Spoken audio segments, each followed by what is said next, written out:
যে আমরা সিএ চালু করব। আমরা বলি সিএ চালু করে দেবেন কেন?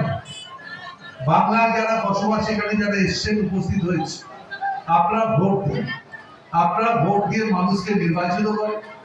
আপনার ভোটে নির্বাচিত হয়ে কেউ বিধায়ক হন, কেউ পঞ্চায়েত প্রধান হন, আপনার ভোটে নির্বাচিত হয়ে কেউ সমিতির সভাপতি হন, আপনার ভোটে নির্বাচিত হয়ে কেউ মুখ্যমন্ত্রী হন, কেউ বিধায়ক হন, কেউ সাংসদ। আজকে ভোটার কার্ড থাকা সত্ত্বেও আবার নতুন করে কিংবা আধার কার্ড থাকা সত্ত্বেও নতুন করে আবার তারা বলা শুরু করেছেন যে আমরা সিএ চালু করে মানুষকে একটা বিভ্রান্ত করতে চাইছি। আমরা বলি বিভ্রান্ত আপনারা হবেন না। তার কারণ এরা সবসময় মানুষকে একটা, যখন মানুষের শান্তিটাকে মানুষকে সবসময় এরা নষ্ট করে।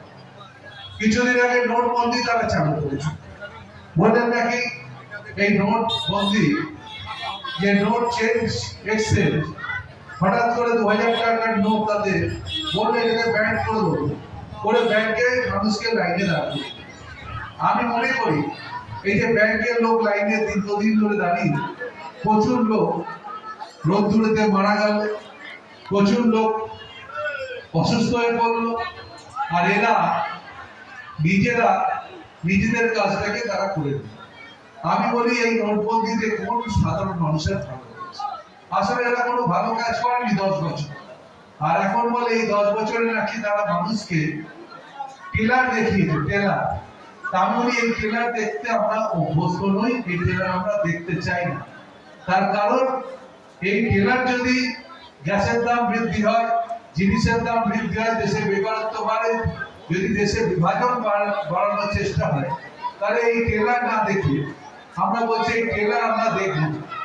এই টেলার ওর ছবি যদি আসে তাহলে ছবিতে দেখবো এই গ্যাসের দাম তাহলে 1000 টাকা থেকে 2000 টাকা এই ছবিতে এসে যায়।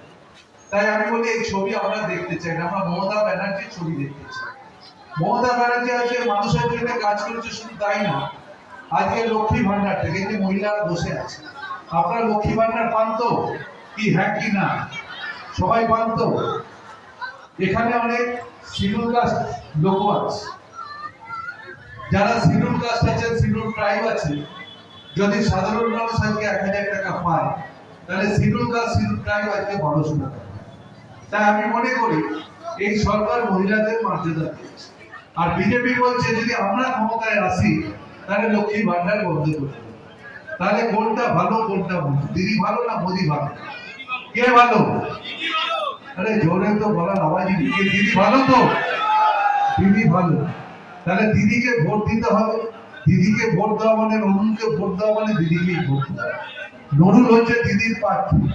তাই আমরা মনে করি, আমরাও যারা বিধায়ক হয়েছে, মন্ত্রী হয়েছে, আজকে হচ্ছে, আমরা মনে করি আমাদের নেত্রী মমতা বন্দ্যোপাধ্যায় আর আমাদের যুব নেতা অভিষেক বন্দ্যোপাধ্যায়।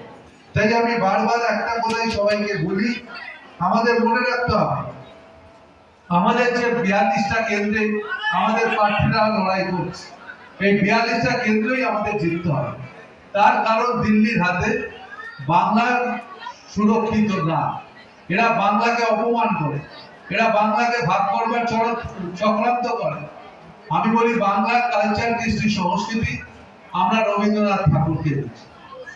আমরা জানি রবীন্দ্রনাথ ঠাকুর বাংলার কবি বলে শুধু বাংলায় তার সীমাবদ্ধতা না, দেশের সীমাবদ্ধতা, দেশের বাইরেও রবীন্দ্রনাথ ঠাকুরকে মানুষ করতে হবে। আমরা বলি এই বাংলা হচ্ছে রবীন্দ্রনাথ ঠাকুরের বাংলা, এই বাংলা হচ্ছে কাজী নজরুল ইসলামের বাংলা, এই বাংলা রামকৃষ্ণ পরমহংসদেবের বাংলা, এই বাংলা মানে হচ্ছে স্বামী বিবেকানন্দের বাংলা। তার কারণ বাংলা কোনোদিন কাউকে বিভেদ শেখায়। বিজেপি শুধু বিভেদ শেখায়, বিজেপি শুধু